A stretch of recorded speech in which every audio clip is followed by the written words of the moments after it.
Hello, everybody, and welcome back to the Thigh Gap podcast. This one is called Secrets of the Sexes. As always, my name is Bogus Noog, and back with us, returning guest, we have Syklik. Glad to be back here.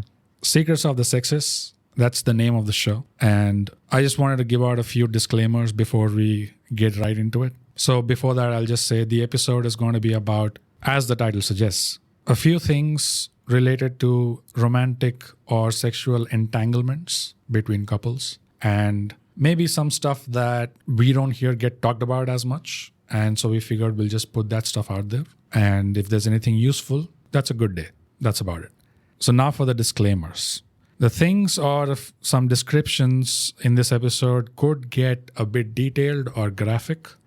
So don't listen to this on any speaker or don't play in front of others. Do all that stuff at your own risk. You've been warned. Next, any examples we talk about in this episode, not necessarily our personal examples. All of them are good friends, basically. In both mine and Syklik's case, they're the best of friends that we've known since our childhood. I mean, the best guys we know, really, ever. So, yeah, good friends. That's another disclaimer. The next one is, we don't know for how long this episode is going to be out there. So if there's any situation in future where we ever meet in person, do not bring this stuff up. That would be appreciated. Especially not in anyone else's presence. If we are just one-on-one, then yeah, go for it. And definitely not if we are going to be recorded in any way, shape, or form. Market conditions apply. And the next one, this is important. Psych. I'm going to call you Psych for short if you don't mind. Yeah, no problem. If you're listening to this and you're somehow below the age of 20 and listening, you can stop wasting your time. But before you go, you just have to know that you have impeccable taste. I mean, you're practically a beacon of hope for your generation. So pat yourself on the back and go have a lollipop. You are our future. And I really hope you'll be doing some great things right about the time I'm retiring. All right. So, Psych, with all those... disclaimers. Yeah, maybe unnecessary or whatever disclaimers. Right. Just being safe. I think people are pretty open these days, though. But anyway. Yeah, but there's just all kinds of them out there, you know? Right. Yeah. So many flavors. So, to start off with, right. I had a few positive and negative examples. And I want your take on that. Sure, yeah. And this is of, partners. And when I say partners, I'm mixing both, either romantic or flirtatious or casual or sexual or whatever. Whatever it is. Yeah. Friends with benefits. Yeah. In the sense of, what I have liked, the things that stood out for me as like green flags. And you are your good friend. My good friend, always. See, Right, that was the disclaimer. Right. And that's the reason why we give the disclaimer so that we don't have to labor through each sentence. Right. And just keep it simple. So guys, when I say it is this amazing guy, like this good friend of ours. I mean, amazing guys. So things that were green flags, either for me or through my friends, the things that I got to know, that things that have stood out to them also as positive examples, like, yeah, we'd like to see more of this. Right. In partnerships. In partners. Yeah. And this is from the perspective of guys and also from the perspective of females. Right. So to start off from the guy's perspective, like there's But females, when we say just also from our female friends' perspectives who openly talk to us about these things. Yeah. Right? That's how we would be qualified to give that perspective in many ways. And yes, also first-hand experiences that our good friends might have had. Yes. So those combined with things that our female friends have shared or etc. Right. Or that we have generally observed. So green flags from the genders, basically. Both genders. Yes, of which there are only two. Disclaimers, guys. We gave the disclaimers. So, all right, to start off from guys, green flags, yeah. One thing that stands out is that, of course, there's different types of partners that you come across. Yeah. Especially if you're talking casual or sexual, or even romantic, actually. No, casual or romantic, that's what. Whether there's a commitment involved or not. That's what, Yeah, but these are called the givers, right? That's what people call them. Right. And what does that mean, basically? I mean, in my perspective, I would say that would be like people who have generally like more empathetic, Right. who have like a kind of sensitivity and a kind of maturity, I would say. Yeah, agreed. Maybe that's what the age doesn't matter. It's the experiences that create them, basically. I would say these, and then generally very communicative, Yes. and also I would say, a little bit more comfortable in their skin without, like, with their vulnerabilities, perhaps. That's Little true. bit. That's why you At can least- give a lot more. At least when it's with, you. Right. Like when it's just the two of the couple. Right. The intimate part of it. At least there, there should be some vulnerability or whatever. Like more confident about their vulnerability. Right. So what I'd like to add to that is in the sexual sense also, it translates to these people being more involved, like actively involved. Right. And it's not they're just receiving all the time. All right. From there, sure. And it's also... They enjoy giving even there. Yeah. Yeah. They're very giving over there, and also more than giving, not to make it sound purely transactional. Right. What it is actually you're getting to know them. The presence of mind, basically. Their present. Their personality. Yeah. It is their who they are. Their true nature. Their true nature in the way they move or in the way they participate. Yeah, even communicate, perhaps. Yeah. So I'm talking about in the intimate scenario, in the context, the way they participate, etc. Right. Is also an extension of their personality. So for you, it's like you're getting to know them better. Right, from a very deeper point and animalistic point also, which is, I would say, people are most vulnerable to show that side. And quite a private kind of point, right? Yeah. So that only makes people's bond stronger, when you actually have that with someone. Yeah, that's why even people who break up, it's a bitch for them generally, I would say. Yeah, because and it's a thing, It's a stronger version of when people travel together. Right. That also, you really get to know a person. A lot, Yeah, much better. So these givers actually, that's what I mean when I say they're more involved, which is you're seeing the person for who they are, and it's good information. And in this case, you're talking about the green flags that men have.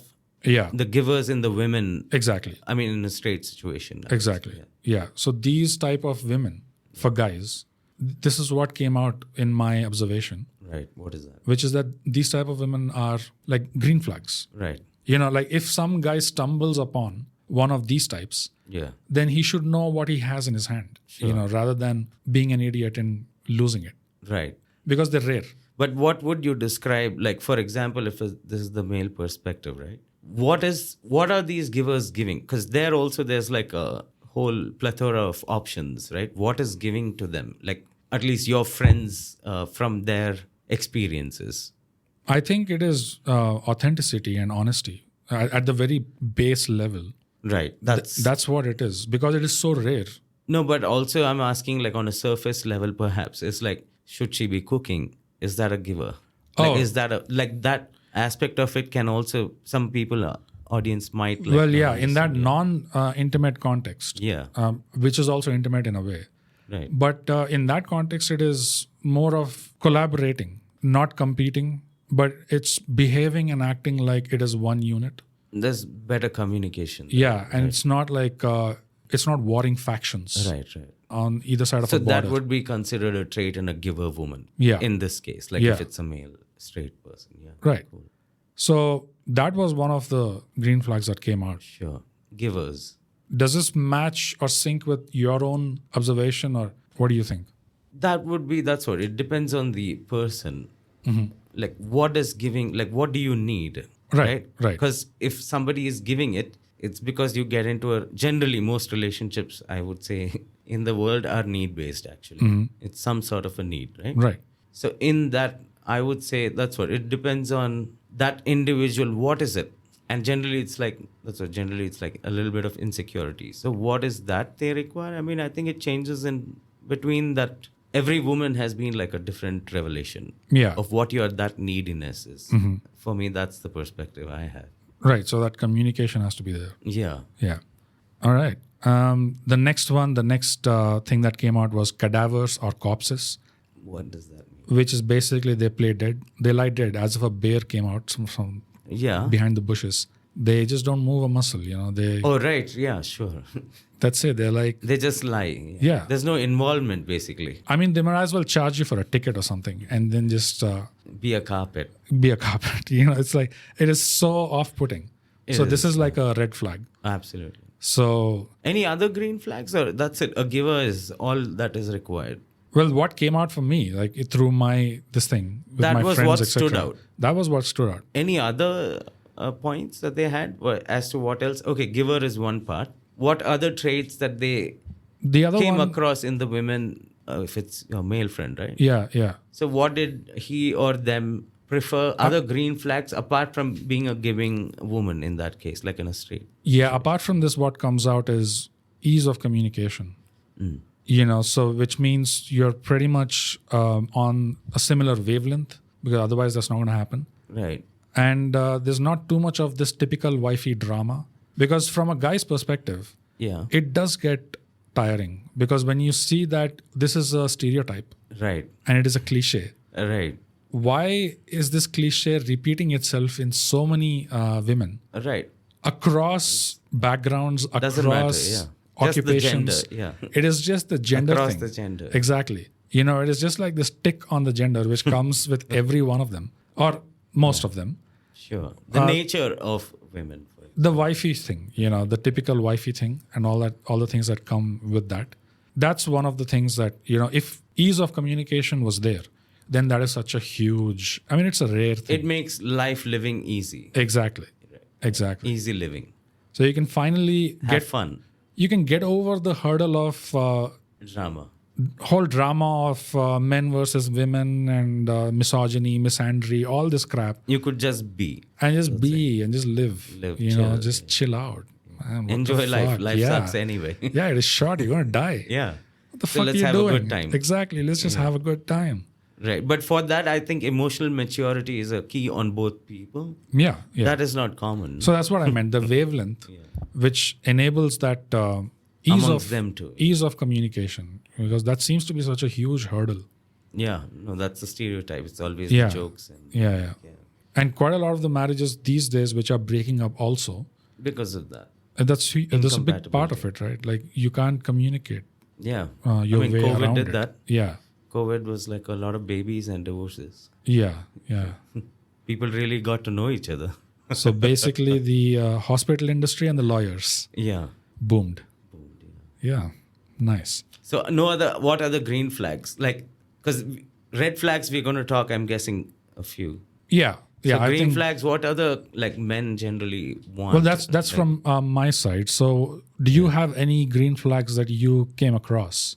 Things that are standing out? I mean, we already talked about it being like a very common thing, but I have found that to be a very uncommon trait. That is in like if it's a male friend, to find women who can make you laugh.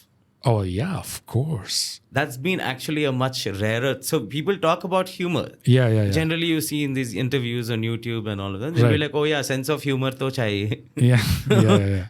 Right. Yeah. But for me, it's always been like, it's been a rarer find to find a woman who's so comfortable in her skin to like.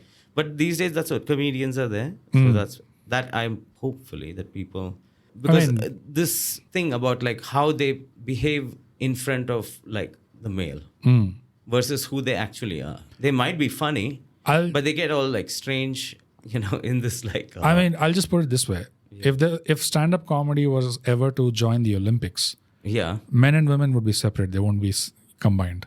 Yeah, just like I think most sports. Exactly. So that differentiating factor is there, and people say. My point is like a green flag was that. Oh, a green flag! Oh, huge. But which has been a rare thing to find. Obviously, yeah, it's one of the rarest. And if that is there, that opens what we talked about in your thing about the communication, ease. Oh yeah, ease of living comes because you can laugh about life. Things do get like, exactly when things get serious, instead of going like anxious and paranoia, which generally like is the cause of drama. Yeah. Right, where you don't have a control over your emotions, but when somebody has the ability of humor, like their own like sense of humor and confidently, I think that has been like a rare find.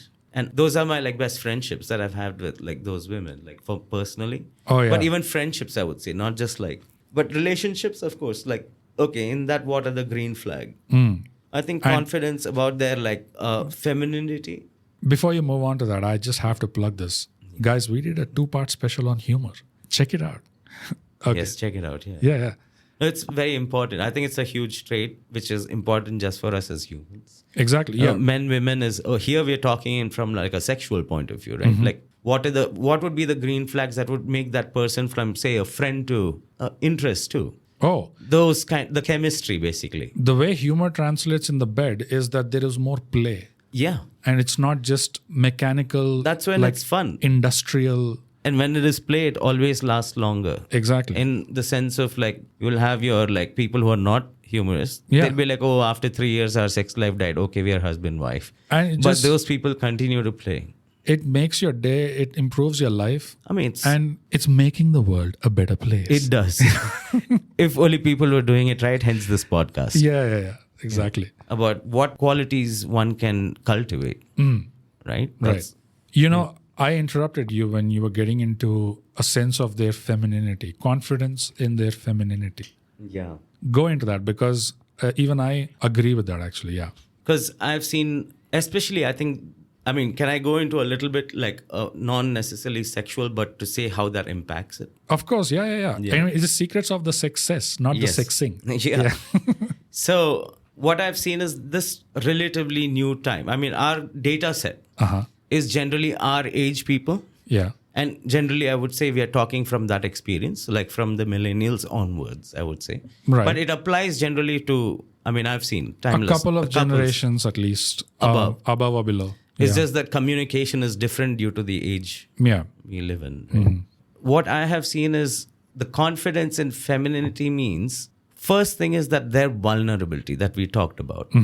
We are in an age where I think people are talking a lot about mental thing and being confident, at least the ability to communicate about mental things. Yeah. I think that is a great sign that we are moving towards the right direction. Millennials, man. Yeah. Literally plowing the road. Yeah. Constantly but what talking we about have definitely from our age group of women, right, which is our first pool set, right, to talk about us and our friends. Women are, what I have noticed, just like we discussed actually, I think before, prior to this podcast, about how people have a face in front of, in a group. Yeah. Versus individual face. Like I've had like a great pool set of confident friends, I would say, and even not confident friends, but who were very comfortable.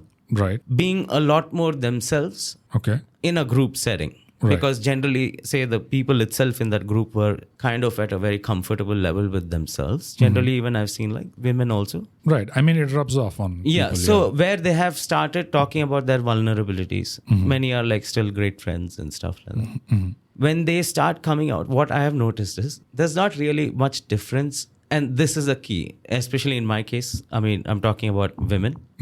They're actually not very different from us men when we get together in groups. Actually, the genders behave almost the same when they're by themselves. Hence, we see these groups always. Right. These male groups that form and female groups that form and stuff. Right. It's the comfort factor of being their true selves. Right. A lot more. Yeah. And it's when these mixed gender groups come up. That's when generally the sexual tension, right? Everybody has their hormones flying and they're trying to figure who they're out. That's when people put on a face. The males put on a face. Okay. This is my observation. Okay. Because I didn't know that like for a long time. That people had a different face when they were in a group. Right. And that when they were in private, there was a different personality. Yeah. Generally, I have observed that when women do get comfortable, you actually see that they're very similar. They're just like us men, like what we do and what we talk. In many ways, they also are like that. But there are their own like traits that are different. It's not even gender. It's like you're a female. Like you're two part of the species and each have their own traits that also come from our past. Like men being hunter-gatherers. Yeah, it's evolutionary. Evolutionary traits that we have, which is what is the romance actually. Those differences that we have is what I think creates the attraction in the first place. So if you do find that, like vulnerable women, every woman mostly, if you see, most people are. But women generally tend to hide it a lot. Right. Their vulnerability a lot. I think that's the social conditioning. But when they do show that, the femininity of themselves. Like I have had like, that's what, how does a friend suddenly change into a girlfriend or a, Right. there are many, it's a very common situation where there'll be a group of friends and suddenly something changes. Yeah. So what changes in that middle, right? How does that, what is the chemistry? of That's that? the ether. Yeah. Yeah. What is changing actually, right? So the vulnerability, if you see groups of friends where actually say mixed group of friends where they do get comfortable, that is when you start noticing the person start showing their true self. Like what you said about one-on-one conversations. Right. Right.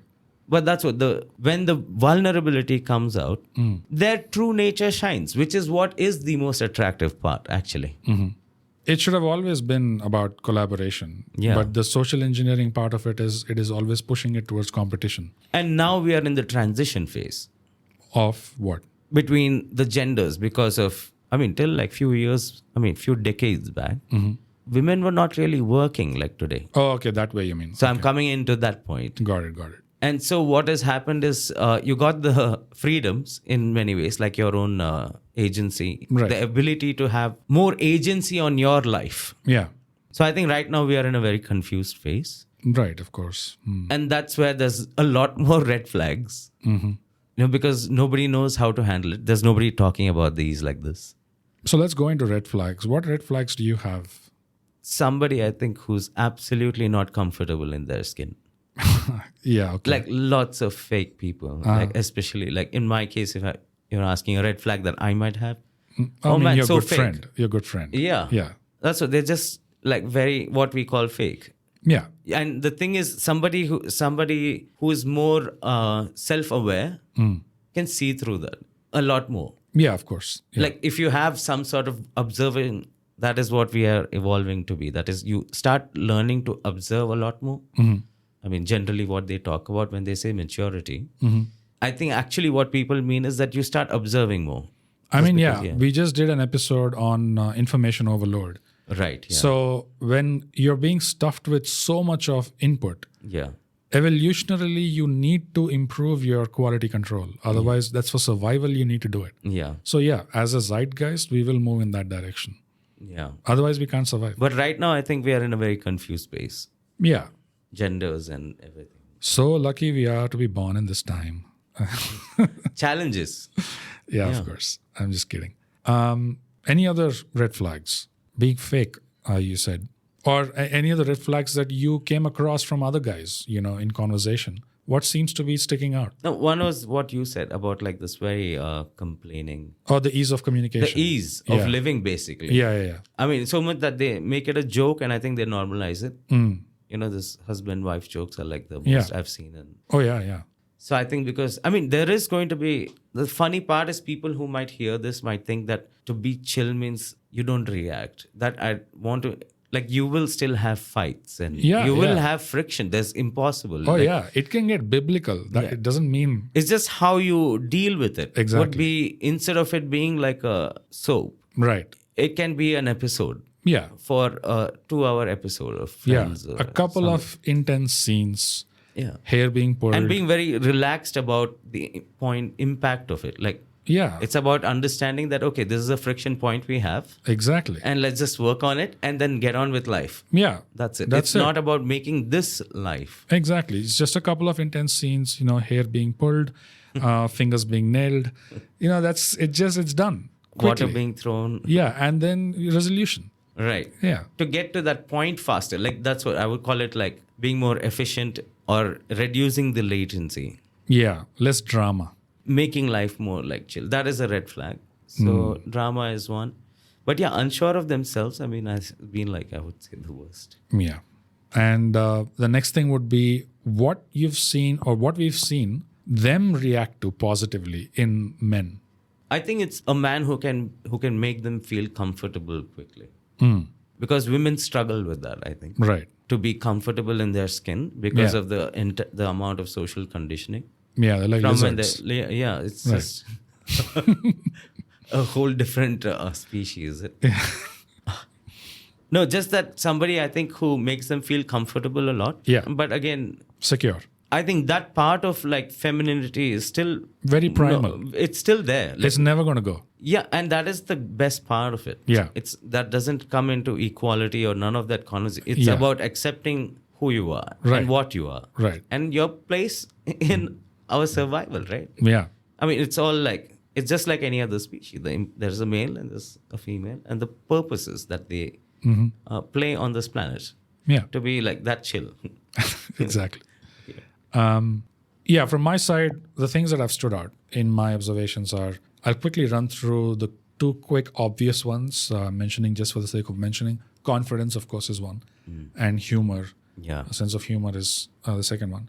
Because they don't have it, that's why they would like someone who has it. It's just that simple.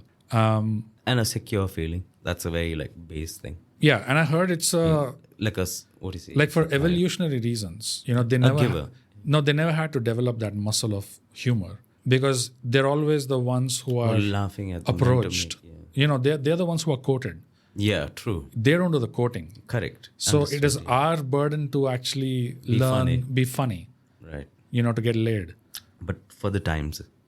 Yeah. Now. Now. Yeah, for now. For now, it's Let's required. start building that muscle. Yeah. Oh, yeah, that would help. Yeah. The next one, of course, grooming. It goes a long way. And hygiene. Sure, yeah. That also goes a long way. It is mostly the sensory stuff. If you can take care of the sensory stuff, then that will open a lot of doors. What all would be those? I mean, of course, through hygiene and grooming, you've taken care of the aesthetical part of it. Ease on their eyes. Ease on their eyes. Then next is their nose holes. Right. So you got to do some research on some colognes. What's the difference between Smell colognes good. and perfumes and how they work? Right. What's It's an important aspect in their physiology. from their experience. Yeah. Yeah. It Because they have counts. to choose mates. So their sense of smell is quite a Exactly. important factor for them Yeah. compared to perhaps just a bunch of boys. Yeah. I've had girls actually confide in me That's that what people smell, yeah. they can smell a guy, even if Pheromones. he's just coming across, not even close by, even if he's just walking across her, and Yeah, even before he crosses her, right. Their sense of smell is quite strong. yeah, they can actually smell the guy. Yeah. And ever since then, that's when I thought, oh, fuck, That makes evolutionary sense maybe, yeah. because they have to smell the pheromones Right. and really know who's the best fit from a health perspective that's happening unconsciously in your body. Exactly. So if you smell like oak wood, then she'll know that you're a good mate, probably. A good old man, I don't know. Yeah, Old Spice or Old something. Spice, yeah. But No, so give a shit about your how you smell. Yeah, At so- least if you're trying to impress. it's a woman. part of the sensory experience. So now if you've taken care of your own aesthetics and, if you've taken care of her nose holes, So now eyes and nose is covered. it's covered. Yeah. Right. Then wherever it is you're meeting or wherever it is you're having your stand-up meeting, Right. in air quotes, Right. make that place a little aesthetic as well. Whatever you can. Yeah. It would go a long way in opening a few other doors. And the next thing is, why do you want to leave it to the room noise, traffic sounds, the AC that's running Right. in the room? Why do you want this shit? Why do you want to be just, and in that it's just In a putz, very putz, quieter putz, putz, environment. putz. Yeah. Yeah, that's not the vibe. You need to set a vibe. Play some music. Play some nice music. Yeah, it helps. It helps a lot. It It opens. helps you too. Yeah, it helps. That's what everybody. I'm saying. It's Yeah. actually all to help you. We're not really worrying about the chick so much. No, it helps her too. I mean, it does. It's two humans at the end of the day That's who what I'm have saying. ears. Yeah. When I say open a few doors, right? The music opens a lot more doors. Comfort. What does opening door means? It means that now they are also as invested and It sets as the mood. That's involved and as present in that and moment. as active from a sensory point of view. Yeah, the big thing is both of you are present. Right. And if you're present in that moment, then you'll really get a lot more You out of it. look at each other. It's Yeah. not just an act, but it starts. Yeah. It has more of an impact. The Exactly. point of it. It's not a packing industry. There's something, it needs to be more than that to it. Right. And this is regardless if it's casual or serious. The point is that the impact of that moment, what you're going for, Yes. will just be heightened. Otherwise, at a very high level, if it just remains transactional and mechanical, then it's nothing but a degradation to the human experience on both sides. Yeah.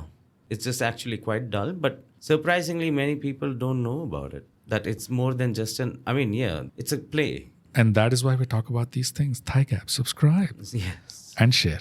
That it's more of a play that is part of life Yeah. than just an act for just getting off, basically. So much of the time, it really comes down to a choice. Whatever you're going through, a lot of people just let things happen and they respond to it.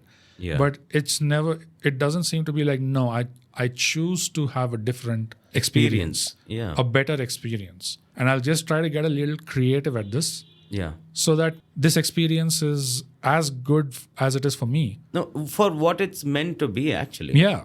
You want to play, and at the same time, you want to also have fun. To live a little. That's what.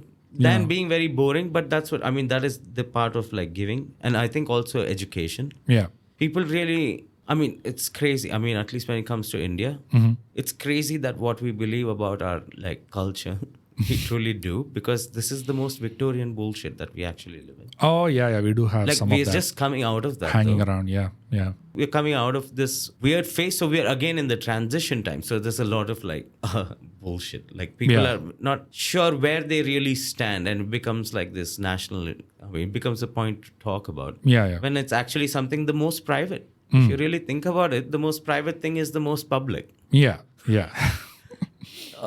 Sex is the most private thing that one does in their life. Yeah. Unless you're doing in groups. But even there, it's private, really. Yeah. An OnlyFans creator made $65 million, guys, in 3 years and retired.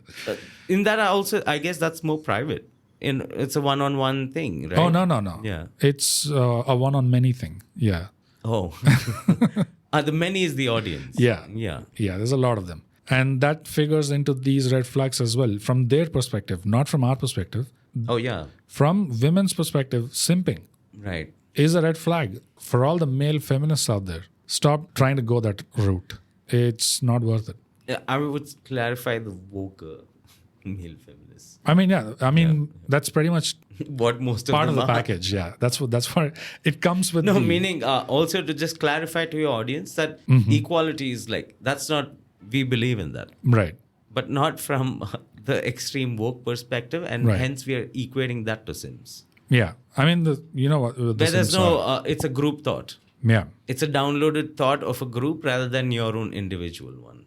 Yeah. And it's also stepping on your own individuality, shitting on it, disrespecting yourself, basically.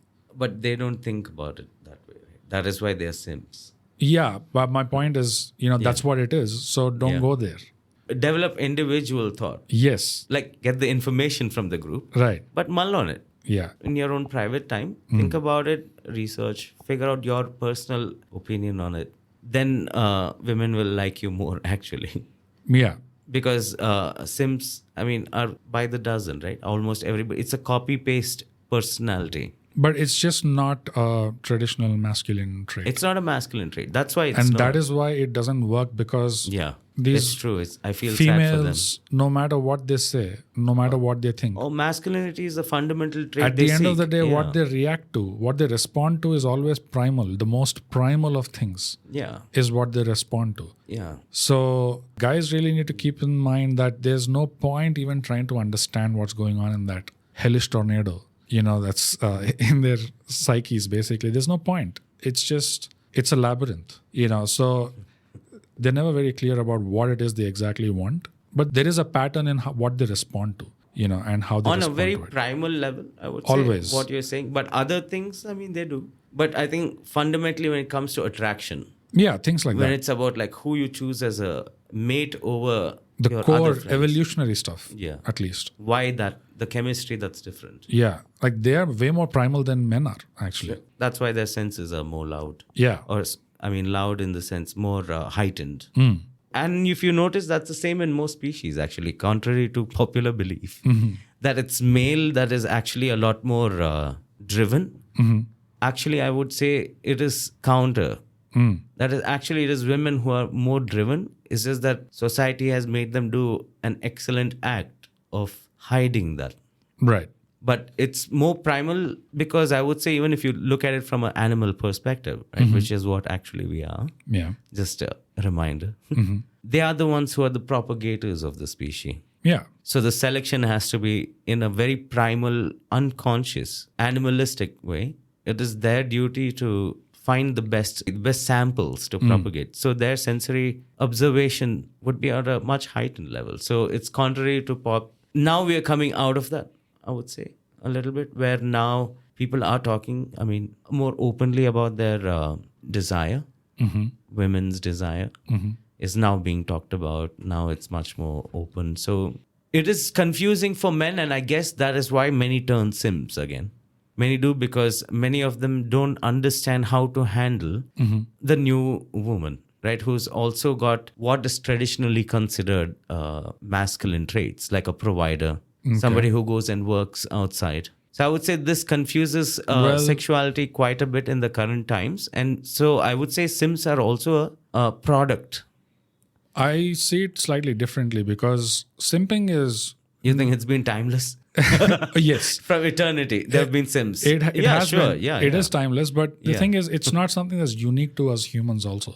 Oh. Simping behavior has been noticed in other species as well. Oh, like which ones? It's really, it comes down to the totem pole or the, what do you call that? No, but I find that interesting because maybe that's how they can compare. The pecking order. Yeah, that's what, The evolutionary or the reproductory pecking order, where it is obvious that some males of the species are at a higher level of their probability to mate. Sure. Versus some others are just not, genetically, if you draw a matrix, there'll always be a spectrum. Sure. So the simps, the more desired and the less desired. Exactly. Yeah. So it is when the less desired bunch, right? Yeah, they need to find now for evolutionary reasons. Yeah. They need to find alternate ways to warm up to the other sex finally mate and reproduce.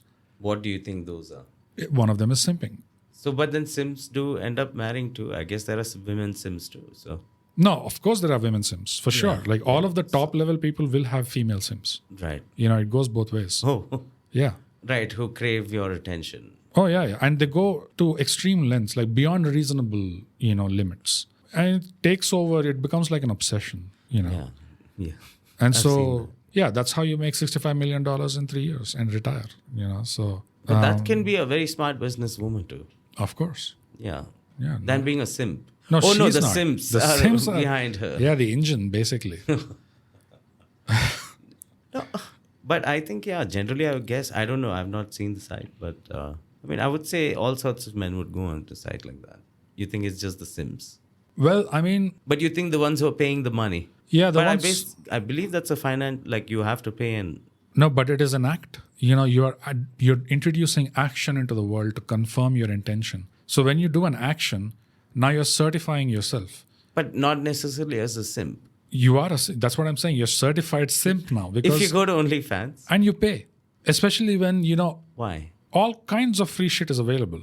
No, but that has a different quality, right? It's individual people. It's like regular people compared to the other platforms where they're like actors. Well, now, even those lines are blurred because all kinds of people have joined OnlyFans. Even that's people with maybe the attraction. Huge public personas also. Oh, sure, yeah. Have joined. So those lines have been blurred now. But originally it started as regular people who you could see. Right? Yeah, and you could interact with, although they're not really interacting with the person, someone would have been hired. Like a business manager. They would have had interns, who do the interactions. Yeah. So... That's a business. It's kind of an open secret that it's all Sims engineered.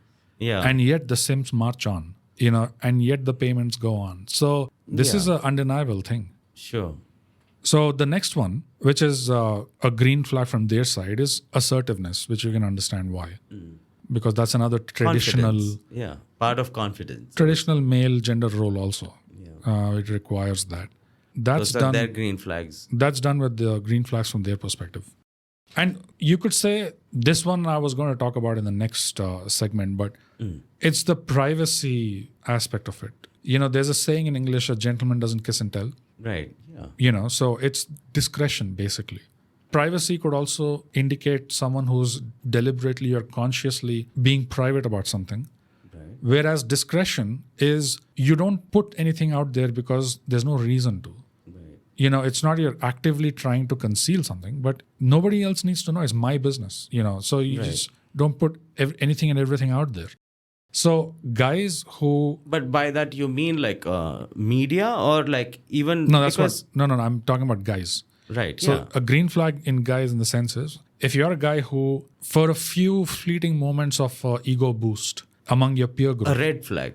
Yeah, for a few fleeting seconds of ego boost or validation from your male peer group, you out the girl, basically. You out the girl among them saying that this is the chick that I got lucky with. Right. And even worse than that is sharing photos of them. Those I would say. And even worse is recording video and then showing video of that. I mean, now I think you can just you'll be thrown in court for the kind of laws we have now.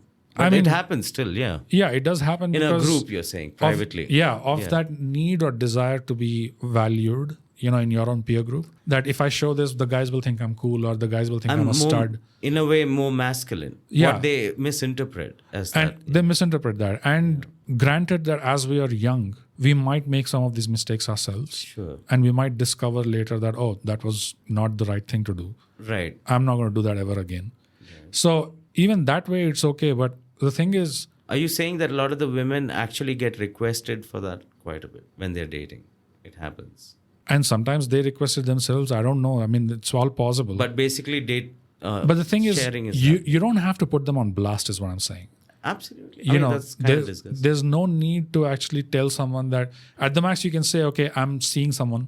And that's about it. There's no reason to, you can give it time to actually introduce someone. Let this actually get something meaningful.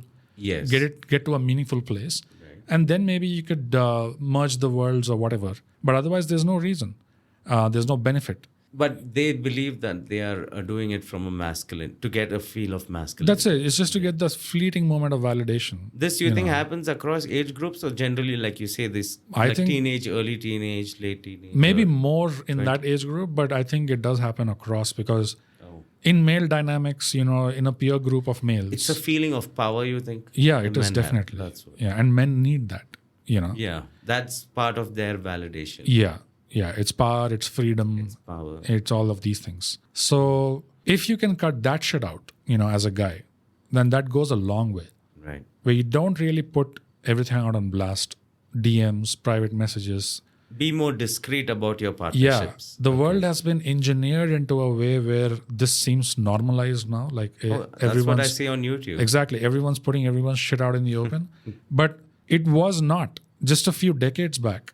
Right. None of this shit was as prevalent. So it is very much an engineered thing. And if you're a guy who can course correct on that and actually keep your shit to yourself, that would go a long way.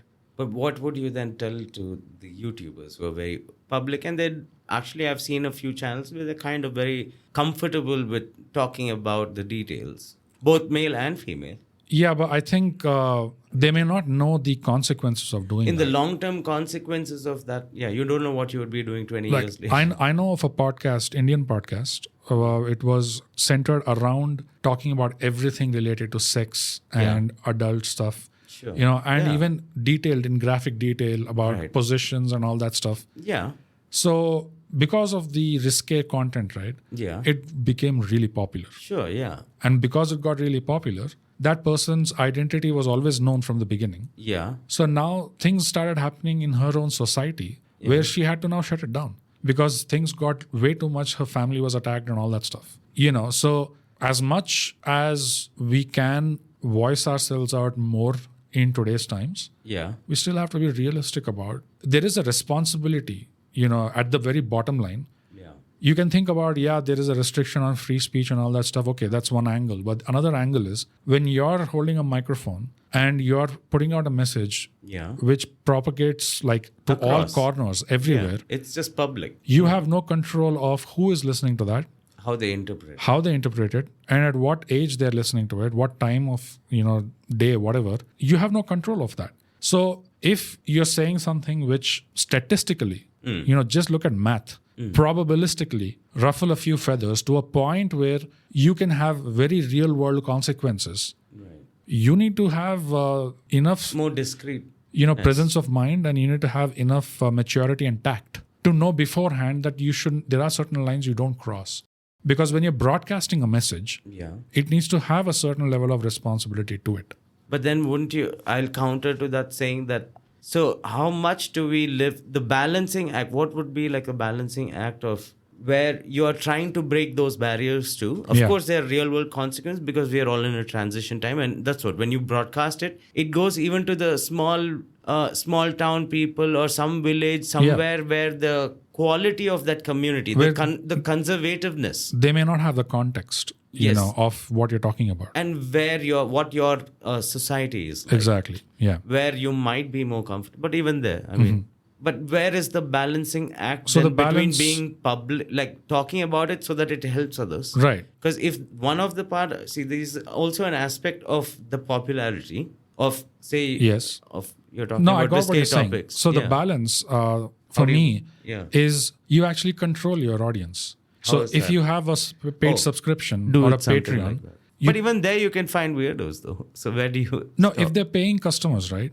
Yeah. They have volunteered. But the reaction can still happen. You should be giving out all your disclaimers out in the open at the beginning of every episode or whatever, that this is the nature of the content. If you're coming in, you're coming in informed. Yeah, it's like a censor board certificate. Yeah, you're paying for this after having agreed to all of this. Like you can even make that terms and conditions thing. Right. And after that, you at least have control over who's listening. You know, it's but then these paying days customers. It's losing viewers. No, paying customers is serious people who are actually paying with the money. Yeah. So it's a serious display of commitment. Sure. So you should be accepting the terms and conditions a lot better. Yeah, and there you explore your freedom of speech. You know, but don't put it out in the open where there's no control absolutely of where it goes. Okay, so this is with sexuality, but then the people will ask the same this same point. How many other topics do we not talk about, like politics and stuff like that? Because we can, but it's, you know, how you talk about it is very important, of course. Like how detailed and how, I mean, there's a way of saying things. Yeah. You know, where you will have to, it will automatically set a filter for your audience where the people who get it, and the people who don't will just miss it. Yeah. But people don't put these efforts, but yeah. Yeah. So the next segment, these are just a few pointers. You know, we're done with the previous thing. Yeah. These are just a few pointers that, again, through our general observations and conversations with guys, you know, things that come out. One is the sense of privacy thing was included in this. Don't put them on blast just for some cheap clout. And don't think your masculinity is tied into that, because that's just not real. Yeah. If anything, it screws who you will be tomorrow. Yeah, and it makes sense that at a very primal evolutionary sense. Yeah, like a comparison between when you get lucky, you feel that it is an achievement. Yes. Because yes, it is kind of an achievement. And and that's okay. If you don't tell it to 4 or 5 other guys, it doesn't become any less of an achievement. You know, it happened. So you should be secure in that. And the next one is it helps a lot to be unpredictable. And this is in bed. So I'm just putting this out there just in case if anyone didn't know. That's most of you might already know this. But the key to a good experience is to keep in bed playing with the routine. Is that don't have a set routine. Don't make it a mechanical thing like, oh, I'm going to washing machine. And exactly. It shouldn't be like by the 3rd or 4th time, she already knows in her mind, rinse, repeat. He's going to start with the neck, then he's going to go to the waist, then he's going to go to the toes, and then he's going to go for the main thing. Right. So if you do that every single time, you know, that just kills the play. It kills the play. Yeah. The play. It kills the play. Which is what it is. But people need, I guess, from this we are going to, it is more of play than just a act. Yeah. If that perspective switch is one of the good ones. Yeah. For the listeners, is that we are talking about sexuality, but what we are trying to reinforce is that stop thinking of it as an act. Yes. And start thinking of the same thoughts and whatever you're having. Yeah. If you start looking at it from the lens of play. Exactly. There's a lot of things that will change, which make things more exciting. Yeah, it makes a huge difference in just how you approach it. Yeah.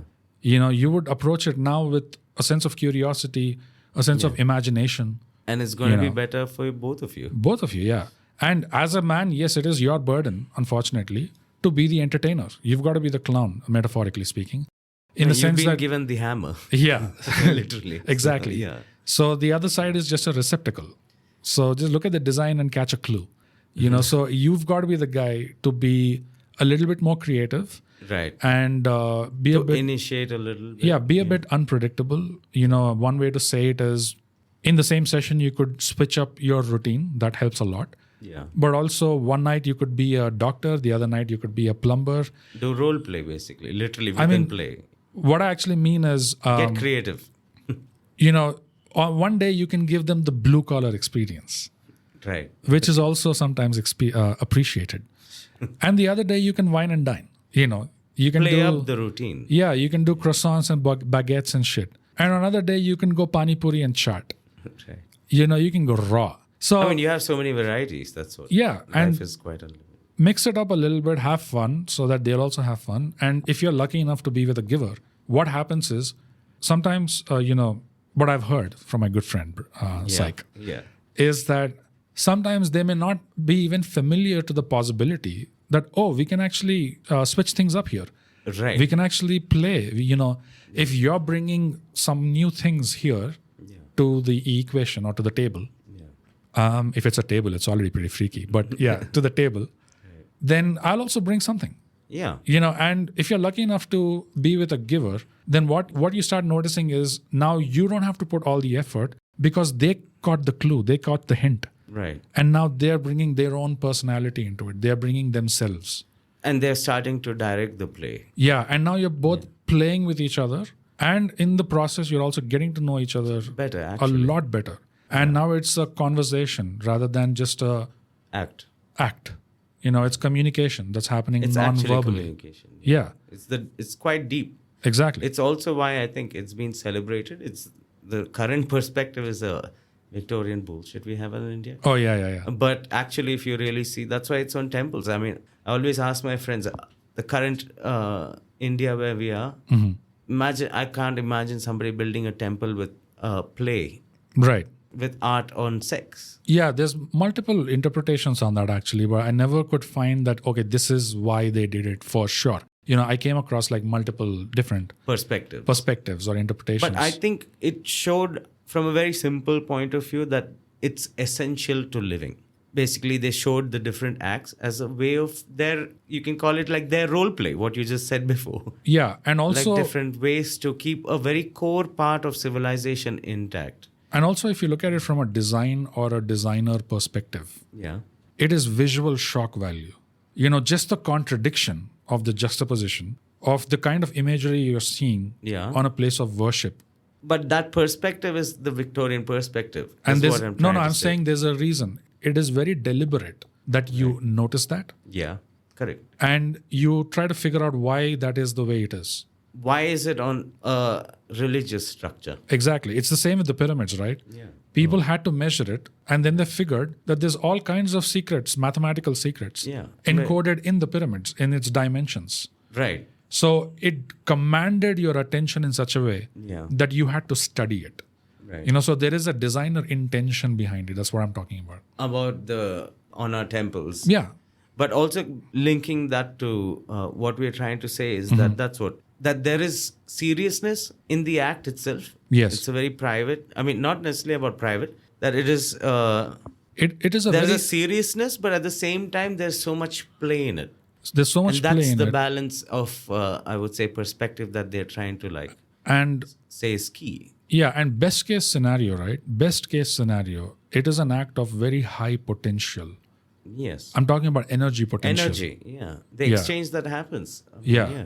And I mean, when you are with someone who is sexually compatible with you, right? That's when you feel something totally different. Different, yeah. Which is you no longer feel that there's two separate bodies. Yeah. You know, it becomes a dance. Smashing up against each other. Yeah. You feel the sense of separation slowly going off. Going away. Yes. Going away. And now you feel that the whole thing is one thing. Right. And it is moving and, you know, conversing with itself in a sort of a dance and rhythmic movements. Yeah. And through that, what happens is you feel a buildup of energy.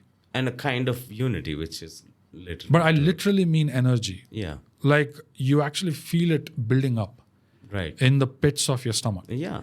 And throughout, I would say your body. As well. and then throughout your body. So, that is the best way to distinguish if someone is sexually compatible with you versus someone who is not. Because when it is with someone who is not, you will always be consciously aware of two separate bodies, two separate entities just mushing against each other. And yes, maybe it feels great. Yeah. But if you're not able to get beyond the separation, the sense of separation, then you know that, okay, you're not really there yet. So do you think both males and females date at least in a more open way today, our time? Sample now way more. Yeah. Because that is such a rare trait. Because we don't talk about it. First is when we're not comfortable. Most people are not comfortable in their own skin. Yeah. Right? It is the most vulnerable, literally, part of ourselves. Yeah. So they're uncomfortable already with so many surface level things. Right? This is the deepest part of like your core vulnerability for either gender. That right now the sampling is like, you think, going kind of crazy because everybody is looking for this, and this is what is an important element of, say, a serious commitment. Like what makes something short term into long term. There's a lot of short term, right? Yeah. That's the play. Yeah. That's the kind of the first layer of play that's happening. It's also gamification. Yeah. So because you have a huge sample set, you feel the temptation to keep trying. To see who's a better fit. Exactly. Maybe you'll find someone better, like even if you land on someone where you ideally maybe should have stopped. Yeah. Maybe you keep trying because you think you might land someone better. And I would see that as a kind of negative part of a positive thing that happened. Right. Like opening up and talking about it, being more confident about talking and discussing about that core vulnerable, because in many ways fix the root. I mean, Sigmund Freud, that's what everything he links to sex. I mean, that guy, I don't buy that. I mean, guy. but there are layers in that entire thing where you can see that. I mean, it's not about the entire things that he said, right? But there are certain observations which do play. Right. Because at the end of the day, those observations are about the male gender and the female gender from that point. Yeah. Right? So what are the traits? So you think right now it's become a free for all, and you think that's going to impact? I think that so the downside, like I said, was that which is that gamification thing. You always want to try for the next best thing. The upside is after you maybe go through a few experiences, maybe if you're smart enough and you're not so dumb, you realize, okay, I need to turn back because I actually did already find something that was worthwhile. Right. And in my gamification phase, I kind of went beyond. Yeah. But maybe I should go back and explore if that's still possible. To become a longer shot. A longer thing, like a longer term thing. If that door is open at all or not. So you think that part of us still plays a very significant part in finding partnerships? I think we need it, especially because socially in our society, we've never had the exposure as much to the opposite sex. I mean, it's not a part of our society where, prom, this kind of stuff was there right from childhood. So interactions were more strict. But today, things have opened up though, right? Now, So now there's a lot more trying. So there's a natural consequence of things. Yeah, the negative aspect of it. Yeah. And the positive also, which is you could probably actually find... Or be more free with that aspect, I would say. I mean, you could end up finding the right person for you, rather than... So you think that's the way society is going to go, like a, what do you call the roulette? Let's just like keep playing. That's the goal, I would say, is that with the samples that you get, is to improve the efficiency of self-correction. I mean, that's the evolution thing. Rather than needing to go through a huge sample set, you can find the right one, I would say, faster. If you're looking for long term. If you're looking for that, yeah. But I would assume most seem, because people talk about loneliness and depression so much. Right. Most, I mean, I live in solitude. Most, yes. What I have noticed, it's extremely tough for people to not want a companion. So that is still, you might be in a different phase. Like you might be young and exploring, right? You don't want to like find somebody. But at some point, it is still hardwired into our system. The need for companionship, basically. That most of society, that's why civilization. Yeah, social animals. Yeah. I mean, solitary people are there, like who don't get married or don't feel the need for that. Yeah. But it's still a smaller sample set Oh, than very much. the majority, which is hardwired for feeling the need for somebody, like a companion to this experience. Yeah. And that's a good thing, because otherwise we'd be doomed. You know? With already so many problems between the sexes. Yeah. Yeah. The next thing was, so the unpredictability in bed thing. Yeah. You know, the importance of foreplay. Actually, try to find out, if you don't know what it is. Right. Information is available, and the internet is your friend. Find out what Today, foreplay you don't even is. have to work too hard. You just have to ask some sort of AI. Exactly. It's free. You got to warm up the engine first before pouncing on the naughty bits. So Yeah, the difference. yeah, this will be very much appreciated, because their engine doesn't work the same way ours does. And I would say that foreplay even starts before it's a physical thing. Also. Yes. It's the game you play from before. Because women, I think, The sensory get turned on by experience. a sensory thing, and their imagination is a lot. Yes. I think it's tickling that is a bigger turn on for them than how simple it is for us. Exactly. If you can hold a good conversation, you don't even need to listen to this episode. Yeah. You're basically done. That's pretty much it. But warm up the engine. It's kind of like a nuclear submarine. Like there's many knobs and buttons. Yeah. So randomize. There's a lot of randomization opportunities. Make sure you randomize every now and then. And don't let them figure out the pattern though. Once they figure it out, then you got to change. Yeah. Because once they figure it out, it starts to get monotonous. No, I think that's what women love love their imagination to continue running. It's also one of when they say about like mysterious people. Right. Or like bad guys. Right. The trait that actually I don't think it is that. It's just the oversimplification of it. But what is the trait that they enjoy is that they're unpredictable. Right. So it keeps their imagination running. And for them, I think everything starts with that. Imagination is the fuel to their fire. Yes, absolutely. Yeah.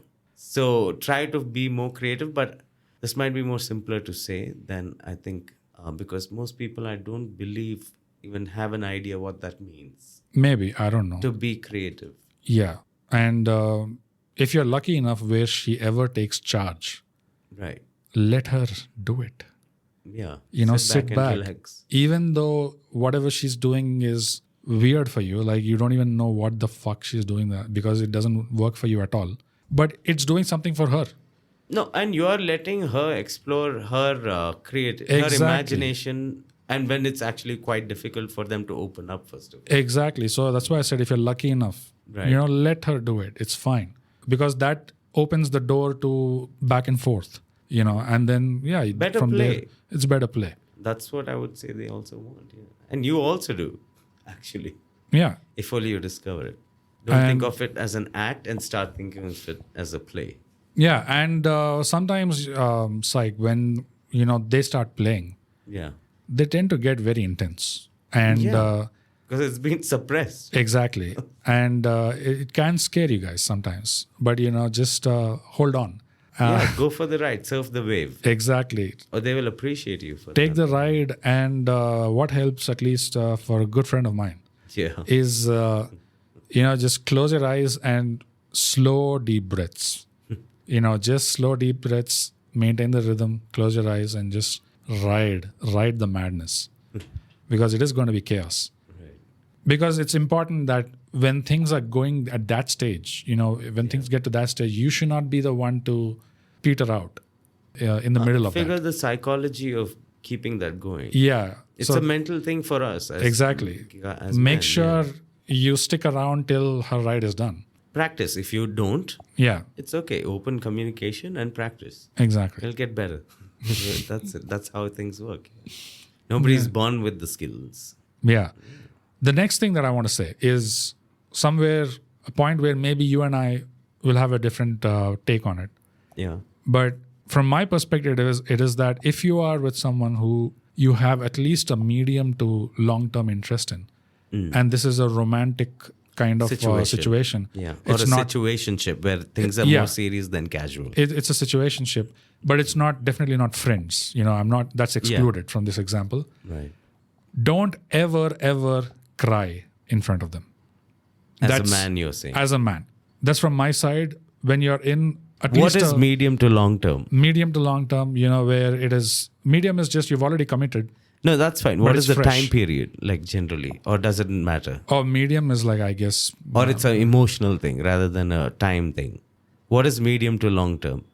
That's a good question. It's a part of commitment as well as the time. I would guess that would be the best. Let me put it this way. In my opinion, and I could be wrong, if you want to know, okay, when, how much long term? What is long term? Do I need to think of? Yeah. Beyond which I can actually start crying comfortably. Yes. I would say at least 30 to 40 years after marriage. Man, you do sound like you're born in the wrong. You should have been born in our parents' generation. Maybe. But, that's at least how I see it. What do you think happens? Why do you again- think like crying is something that shouldn't happen with somebody that you've spent, who now you're openly vulnerable with? See, there could be an argument to say that. But are we talking during sex? We shouldn't cry. That's a different point. No, that's it. Of course, that's different. Yeah, so that's Definite definitely no-no. sure. Yeah. I can understand. But this is not during sex. You're saying just as a partnership. As partnership, yeah. Medium to long term. That one should never, a man should not cry. Never. What happens? What do you think? What is your My understanding is it's a very primal thing. Okay, it again goes back to one of the most primal things that women react to.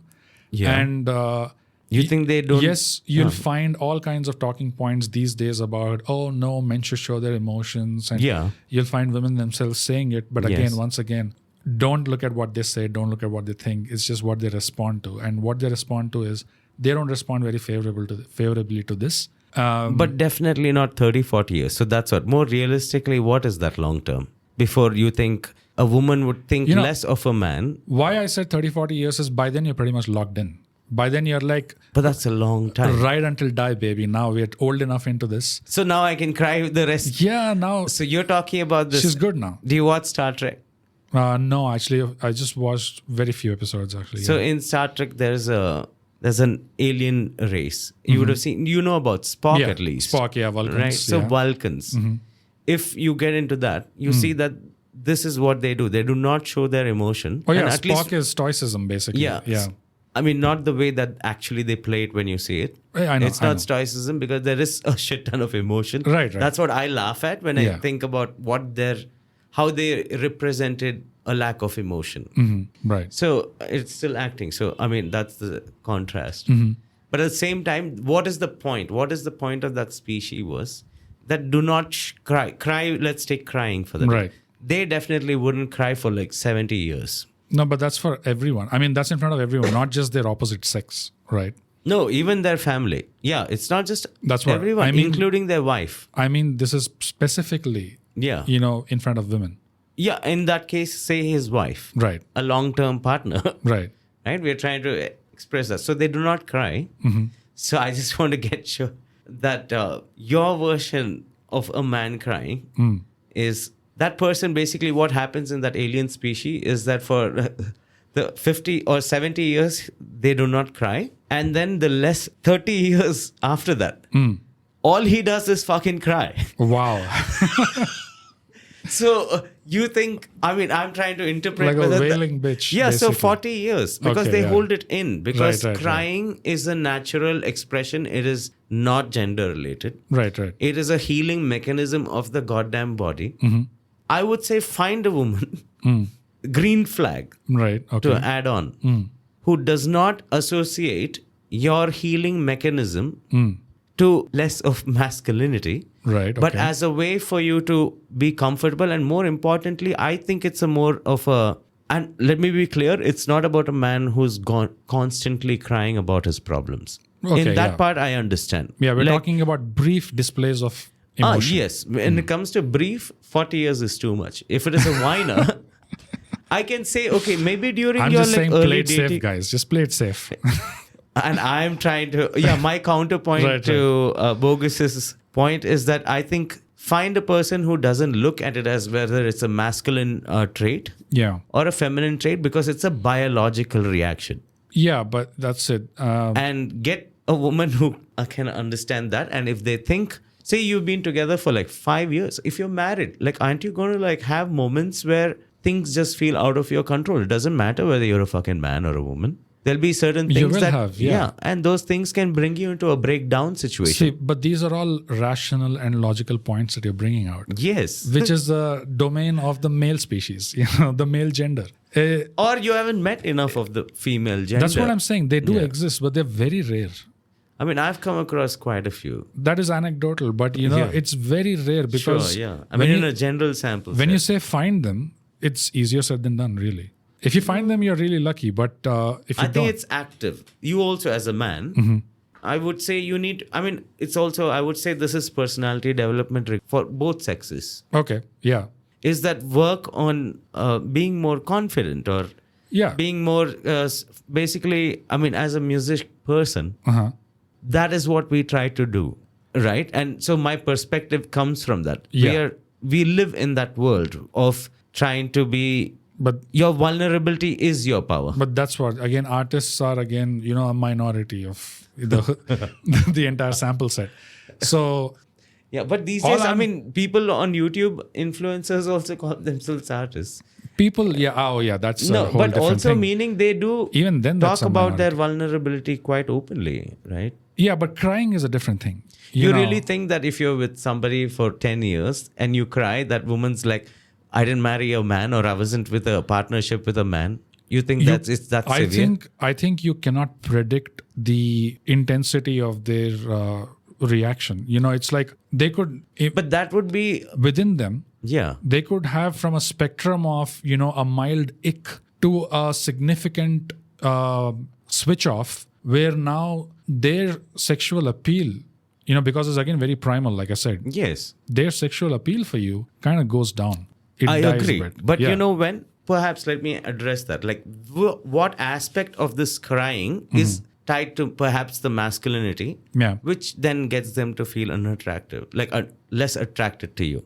Yeah. What that sequence of things. That is a man who cries very often displays a sense of not having an ability to have control over his senses, because what is the man's, even from a very primal perspective, Right. he is the guardian. A guardian needs to be both mentally strong Yes. and physically Provider, as protector. well, all of that. Yeah, right? yeah. But a mentally strong trait is a key aspect of that. Yes. Because if you see an enemy and you cry and you run, she is no more protected and cost is too high. Yes. So from that very primal aspect, sure. But what is that kind of a man? It is a man who constantly, perhaps over in this long-term relationship or a situationship kind of situation, Right. if it is somebody who constantly shows that he has the inability to handle his own emotional baggage, right? Because your experience is a different experience. She's trying to live with you and you're trying to have a common shared experience. Right. Right? She also would have her own experience. That's why Sure. I would say even a man does not want a woman who cries all the time. I mean, yeah, that way you don't, because they get too shrill about it. I mean, if the decibel levels were low, No. maybe we could get by. We'd That be is like, an aspect find of your it. room, and just Find a studio, a soundproof room and go cry. exactly. I mean, the Bogus, are you married? the whole Enrique Iglesias song, like I love to watch you cry or something. I That's love to see crazy. you cry. Yeah. I mean, I think it's a stupid lyric. Because I'm just it joking. shows I mean Yeah. no, but that coming back to your thing about 40 years, Hey, that is all the I'm- part I'm trying to All I'm saying for the boys, for the brothers, is think don't of be it. a whiner. Think of it this way. I mean, yeah, to your point. That is what I think would be the element of like crying. But let me give you the counter to your example, okay? Yeah. So a guy for the first time with his mid to long term partner Yes. shows emotion, breaks down in front of her. Sure. Okay, so obviously because it's happening for the first time, Yeah. the protective instinct of the feminine Yeah. will We'll try to nurture you. will sprout from her bosom, and Yeah. she will be all involved in that incident. Yes. And she would love it actually for the first time. Yeah. She would enjoy it that Yeah. she was able to nurture her man. Yes. Wonderful. Yeah. But what happens is, because for the guy, it was a positive experience for him. Yeah. Now he feels so secure Because that I can now, there is a place in this world, where it is truly my home and I can be myself. Yeah. And because the first time was such a positive experience, Yeah. he feels comfortable to do it again, because he's Yes. going to have a shitty life. He's a man. right? He's going to have shitty that days. But I think that's what So I was. Yeah, let me sorry. finish. Yeah. If he does this the second time and the third time, Yeah. try to think of it from the female perspective. Yes. The first time she saw it, it was romantic. Yeah. But the fourth time, now things are going to start changing. But in a short span, in medium to long term, again, that's what is the years? It's a slippery slope. It depends on how frequently the guy does it. But the point is, he was lulled into a sense of security because it was just the first instance. But if he's not careful and if he feels way too secure, guys, it is better to have male friends and go cry to them instead. That's where I'm coming from. Basically, evolutionarily, it all boils down to... So you're saying don't not cry, but cry among men. Exactly. Evolutionarily, it all boils down to, for a woman, she wants her man to be like a rock that prints out money. Stable. That also prints out money and provides for, resources for her to rear her family. Yes. Now, if the rock starts crying, what's a bitch going to do with a wet rock? Right. It all comes down to that. But that would be, I would say that's what, maybe according to your definition, the medium part. That is in a shorter span. Shorter span, yeah. When but it is also an unfortunate comment. The same point that you're saying is also a loop. Right. It's an issue. It's a loop problem. In because what the way? reason why your description was the reason why the man, he starts, basically you just open the dam. Yes. That's what you're saying, right? Right. So you open the dam and unfortunately, it's like premature ejaculation. Like it's too quick. Yes. And that is always destructive. Even from a dam perspective, it is destructive. But it also is a sad commentary on the fact that to be considered male or a man and a masculine trait, that you need to hide your emotions. Yeah. In the general world where there is lots of women, like you don't always have your guy group of friends and you don't go and cry like every 2 days either. There, even the men, the masculine part will be like, get your fucking ass, get yourself together. Yeah, with a female friend also, it makes sense. There's no problem there. If it's not romantic and if it's just a friend, right? Then go cry to her. They're actually better people to cry in front of because they have the natural instinct. But even they're going to run away from you. No, but you're not romantically interested in them. So. No, but from just a general chemistry point of view. Like even if you're a constant whiner, it doesn't matter if it is a female. So it is also a negative point because the more you exercise that, my perspective is, the more a man also understands that he's as much an emotional being as a woman. Yeah, of course. It is just social conditioning over like centuries. I would say much more actually because they seem to be real cold actually. Who? The women? Yeah. No, because for them, it's when they see this dam opening and it's an overflow. Right. They're like, bitch, we've been handling ourselves. Yeah, I'm only kidding. For a long time. Yeah. So men, I think, should also be comfortable with their emotions. Because for us, I mean, again, maybe my sample set, I'm talking from my personal sample set of where male artists have to be emotional. Yeah, I mean... Otherwise, they're not going to be able to reach you. All I'm saying is, do you need an outlet as a man? Of course you need an outlet. Yes. But watch where you're doing it is all I'm saying. If you're... But 40 years? It's once just in 40 years. One corner of the world, That is a crazy ratio. You can find another corner to do it. Just leave this corner, bro. It's like mathematically, logically, and rationally, where I'm coming from is, you have way more to lose than to benefit. By just crying. Look at it that way. You have way more to lose than to benefit. That's it. But the ratio is on time. That's what. If it is in a shorter time, I agree. Yeah. 40 years, I think the woman wouldn't give a shit. That's just hedging your bets. Yeah, that's what I'm saying. 40 years. Now the woman also is like, what the fuck? You already farted. You already shat in front of me. Yeah, crying is not much of a stretch. Right. Yeah. But you're saying that would reduce the sexual attraction. Coming to the topic of that. You're saying that crying in front of a woman would reduce her drive to choose you as a mate. Because it's a very primal thing. And that's what they respond to. They want stability, I would say. That is what they respond to. And emotional stability, I guess. Yeah. Sure, that sounds like what we also would want. But yeah, sure. Males are tend to the physical features. Yeah. Also, sometimes black out the rationality of choosing your partner. Guys do what guys do, man. We suck it up. That's what we just deal with it. Yeah. No, but they always bitch. That's the thing among guy friends, and the constant thing as a person who's not married. Me too. Yeah. Right. the most annoying thing about people who are married is you see, especially even the men, either they just don't talk about it, but then they're total like bitches. You know, they become like some of the most worst men to hang around with. As a man who is solitary, when I have choice over who I hang out with, when I've come across those who get married for the wrong reasons, right, or get together for the, even I have been part of the same mistakes, right. But that is what, like, you're less emotional. They become bitter. Actually, men.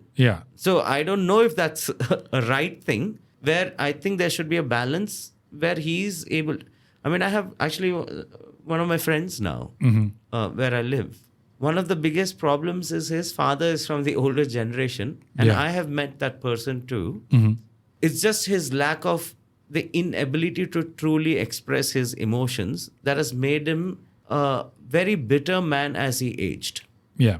You're talking about the father or the friend? Fathers. But the kids also continuously keep getting impacted by them. Yeah, who knows what they become, right? There's no good communication. So more than communications is the inability to express their true self. Right. As a man, that makes them, again, very averse to the family also. It's not just now your long-term partner, but it is also next, the long-term, if you're looking for, as a consequence of dating, starting with short-term, then going longer, and then eventually that. Right. It affects families a lot more, where their father is taught the same thing. Do not cry. Right. Now forget your partner. But do not cry definitely in front of your children. Yes, of course. Even more, because you will lose your respect as a man. But the man ends up becoming such a bitter vegetable. No, but because it's not more than losing your respect as a man or as a father. It is that it is better that the children have the illusion of security as far as you're concerned. But I would say that they feel safe. You know, if they see you crying, that illusion will be broken. No, but I think a communication, that is still a previous way of living on this planet. So it is an older perspective of masculinity also, I would say, because yes, there's a balance. Right. We're not talking about a father who's crying every day. Yes. Yeah, of course. Right. We're not talking about a man that is crying every day. A man who's crying every day is an annoying for any human in society. It's not just men, but even women. As a guy, you're only allowed to do it on funerals. That is true. I mean, but that's what you describe as people I have seen from the older generation. Right. Where the only time these same fathers and men who close their emotions, do not talk openly, who become such like bitter, and they think they're hiding the hilarious part of this, by the way, is that males, even females, they really believe that they hide the bullshit. Okay. That forms as a consequence of not being freely vulnerable. Right. They think they hide it, but it's in every action and word that comes out. Yeah. You're like, oh man, this is just a rotten piece of society. This is what society has created. Yeah. It's so rotten that person is like depressed, actually. But because they cannot, saying that I'm depressed is a sign of, again, less masculine. Look at you can't handle your own goddamn emotions. Right. When there is no outlet for that. And I would say the most safest place would be somebody who knows you. Of the opposite gender, but the ratio is where it matters. It's not about you not opening up. I think the healthy part from the previous to now would be definitely not 40 years.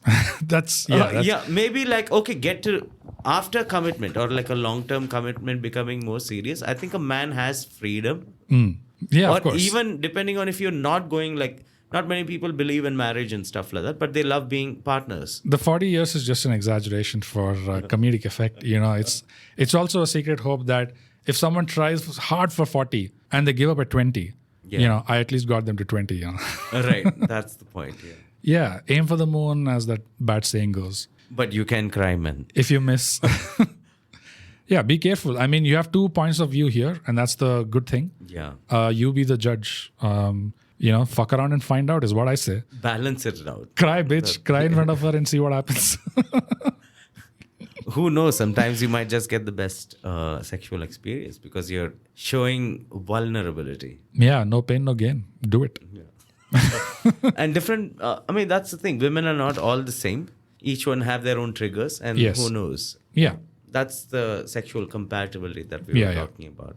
Yeah. That matters too. What is the driving factor? One of the most important things that gets slept on. That because never is talked about. It never is talked about, which is sexual compatibility, guys. And by the way, there are so many divorces and most marriages or like relationships break up because of the fact that sexual compatibility is not something you see your astrological chart matching. Yes. Which is considered, of course, clean. But sexual compatibility is a thing that generally, if you even go and Google about studies, is one of the prime reasons for infidelity. Exactly. For a bond that is formed to help each other grow. Yeah. Break apart because of that. And it is such a strong contributor to that bond. Yeah. Because I think it is the biggest factor of all. Because when you observe or notice any couples that seem to fight a lot, that seem to be at each other's heads a lot, but still manage to work things out, and they still manage to have a healthy, long period of togetherness. Yeah.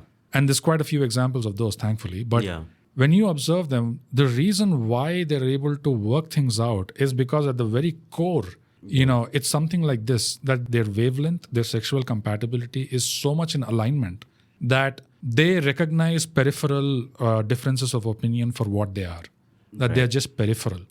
The main thing is that they're a team, that they're together and that they're living this life with each other. And that's just the way it is. Come hell, rain, sunshine, whatever. Whatever. The most vulnerable, most safest vulnerable bubble of existence. Yeah. And so younger guys who may be too preoccupied with someone's looks, you might be shocked to find that the most sexually compatible person for you may not even tick 2 or 3 of your boxes, physical attribute wise. But when it's there and you can never deny it. So that's something to really think about. Right. But what do you think that always leads to something in the medium and long term? Because I don't think that's also an indicator that you might have a great sexual compatibility with some people, but there are other aspects of life where course. If you do not... Yeah, it's just a big contributor to it. Yeah. But you can still have a fucked up existence. And that person might not be the right person. They could be the perfect sexually compatible. Yeah, but it's just every other aspect of life is like this. Outside the bed, it's a living nightmare. Yes, and where most of life is lived. Exactly. So that's a possibility, but there you go. Yeah. So that's a good point to actually call out. The next thing, Syke, is I just wanted to let our brothers know, like in case they didn't know, of course, the power of innuendo with women. Right. In communication. In communication. Talk. And by innuendo, of course, I mean double talk, double meaning. Yeah. Because straightforward communication, which is what guys like to do, because that's what we are. We're simple, we're straight, we're beautiful. But it's not true. But continue. But women are not as much of a straight arrow, and they like some kind of intellectual stimulation. Right. And they enjoy beating around the bush, basically. That's why they love cats so much. Right. So when you use innuendo, No pun intended. Beating around the bush. Yeah. Beating around the bush, of course. Mm-hmm. When you stop being so direct and graphic in your conversations, there's no need to be vulgar, or there's no need to be too direct or graphic with your language. Instead of that, if you figure out a way to say it in a different way or show it in a different way, you don't even have to open your mouth and say it. That's what sometimes makes it a lot better. Just show with your hand, or take her hand and then show basically what you want to communicate. But basically, that's way better than actually using these pornographic terminologies, which... Like you talk perhaps among boys, which is considered perhaps... Yeah. Not... because we're not trying to hook up. Yeah. It's just communicating. I mean, I'll give you 2 different examples. In one example, if a guy says to a girl, hey, can you give me a blowjob, or I want a blowjob right now? Yeah. And in the second example, he figures out a clever, funny way of indicating that, not directly using the pornographic term. So this would be earlier in the stage where they're actually trying to quote each other. Or anytime, even down a few years, where it plays a much more important role. Say you are in the bedroom and the act is happening. Yeah. Is the first point not okay to say, hey, I'd like a blowjob or whatever? No, because it just kills the vibe. That's you think not... So? Yeah, I think so. I don't think that's the way their minds appreciate. While you're in the act. Yes, even then. saying something directly you think is not you should like make wordplay. In my own observation, or my good friend, Yes. this kind of thing is a buzzkill. The female might still power through it, but it's definitely not the direction that increases their enjoyment of the experience. That's for sure. I think it's a lot more variables play before that statement is made. I mean, if she's a potty mouth herself, then Not maybe she'll love necessarily. it. There are, But if I'm you, just saying. Right. But there are so many women who say they like dirty talk, for example. There are exceptions. And dirty talk also, actually. Yeah. It's a there good thing that you should brought play. up. Yes. Dirty talk also, if you use innuendo, it is way better rather than just directly Saying what you're trying to do. Exactly. Put the lotion in the basket. If you're as directive about that, then that's a problem. That will be a buzzkill. So there it requires some amount of play with language and the way you I would say communicate it. context matters.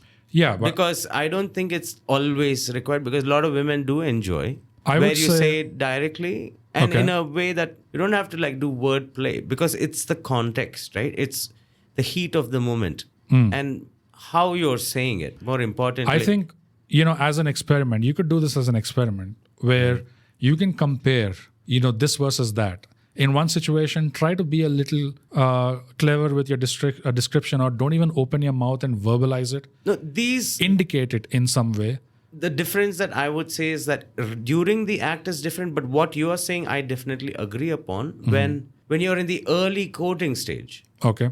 because that's where you do not want to be like Exactly. vulgar, like what is considered vulgar, In but the she early- might not consider what you're saying as vulgar Yeah. when you're in the heat of action. I would say context matters. Yeah, context definitely does matter. So Yeah. what you are saying, I would say, is a different, because it allows them to imagine. If you're talking from a sex, like a female species, right? Like it's a female species. So, But- if you say put the lotion in the basket, there's no imagination to it. It is this guy wants me to take the lotion Yeah. and put it inside the basket. That's about it. During the act, I would say is different. And before, like when you're quoting, I can totally understand where you say something like direct. Oh, yeah. It's like, That's not really going to make the run. okay. So things like, hey, turn around. I'm not saying be flowery about that. Just say turn around. It's fine. Not simple shit like that. Yeah. So only for the simple shit, it's fine to be direct because it saves There's time. no other way. Yeah, it saves time. But there is a way they really appreciate it. If you guys want, experiment and you figure it out on your own. During quoting, definitely. See the results for yourself. This versus that, and see whether there's anything to what I'm saying here. Comes down to communication at Yeah. the end of the day. Yeah. And the next thing was I find that it is better to be not harsh in words, especially in the context of a short-term fling kind of a thing or situationship, or a early retirement relationship. Yeah. Early stages Early of stages, a relationship. Yeah. Be harsh not in words but in your actions. You can be blunt in your actions. That's far better. What does that mean? Because it could be so misinterpreted. So what I mean is, when there is disagreement and when there is a point where a guy has to put his foot down, because this is what women like to do. Women like to keep testing women, Right, sure. and they like to keep pushing the envelope and trying to figure out where the limits are, yeah. where the pressure points are. Right. It's a fun little exercise that they like Sure, to do. yeah. Yeah. So there will be a point for a man Yeah. where he has to put his foot down Sure. and say, okay, we've reached No, this is where the boundaries are. this is where the boundary is. Right. So in that situation, it is far better to not be harsh in words, rather be blunt in your action. So What does when that it comes to the word, even though your emotion is very harsh, even though your Yeah. intent is harsh, still use a very gentlemanly kind of language, which is very curt. It is not pleasing, Yeah. but it is being curt, but not being rude. Okay. Yeah. But Instead- communication skill is the problem that most people Yeah, have to but understand these. Instead, all of the harshness that you feel, all of the anger that you have, channel it through your action. What does that mean? Your action can be blunt, which is, No, so it is through words. It's not action, because it can be misinterpreted as action, meaning like if you're angry, don't say rude things, but you can throw things. no. Okay. That's a good point. Yeah. No, that's we not have what I to mean. because we are on a podcast. It's Yeah. what are we saying by Yeah. action? Okay, that's a good point. What I mean is when you draw the line, you draw it hard through your action, which is to say that you should have already set their expectations. Yeah. That you have certain red lines. Yeah. Okay. Which is, or when the first time it happens, maybe that's a good point to say, that's a good time to say, okay, this is a red line for me. So just so you know, this will not work, going forward. I cannot abide by any of this shit. So don't communicate harshly if I have to When it's the first time, yeah. So instead of communicating harshly, you communicate more effectively. And assertively. Yeah. Rather than the difference between words and actions. Yeah. Like when you say action, it actually is still words. Well, it's just I'm how getting you to say that. it. I'm getting to that. So this is for the first time. Because it's only the first instance. That you talk. So you're verbally communicating assertively. Right. But the second time it happens, because you've already set those expectations, now you will draw a hard line in the sense you will break communication or something like that, and you will stick to it. Okay, if you show it through different, but can that be considered passive aggressive? No, the point is it's not passive aggressive because it's very aggressive. Right, okay. It is that I am doing this and this action in order to enforce my previous verbal. Exactly. And the point is the guys have to think about or keep in mind is that if you do this action and you don't stick to it, if you start doing this and she tries to make up with you and way too quick, where the enough amount of penance time has not passed for her. Okay, so you're saying be more strict about your own. This is depending on the severity of what happened. Sure. So as a guy, you be the judge. Right. How much cooling off time it needs. So when you tell her that, okay, I don't want to see your face for the next 3 weeks at least. Right. Because of what you did. Okay. Then when she tries to get back to you. And when she tries to warm up to you. And use her feminine wiles. Which would happen pretty much instantly, actually. Always. That is where you don't buckle. Because if you buckle there, then you will be disrespected. No, what you said, she's testing the boundaries. She is testing the boundaries. Constantly, even then. Yes. So what I mean by be harsh in action is you absolutely cannot buckle. Yeah. Not actually do something aggressive. No. Against your own expectations that you set. If you said, okay, 2 weeks, 3 weeks, I don't want to see your face. Basically have a spine. Have a spine. Have a goddamn spine. About being your own individual. Yes. That is what she wants. Stick to your code, stick to your principles. Yes. And she will respect you. That is a key element of respect. Absolutely. Yes. An individual, who's strong, who's not as needy of her. Yeah. And after the cooling off period has passed, in your own subjective judgment, then you can absolutely be the initiator to go and try to. So you believe these will cause better chemistry? Much better, yeah. Sure. Okay. Because she's also a human being and she will get the sense that, okay, this guy will stick to his word. He gave me his word that this is what it is going to be. That's how she understands you better, yes, saying. That's how she knows where you stand on things. Right. And that will forge for a better bond. Definitely, sure.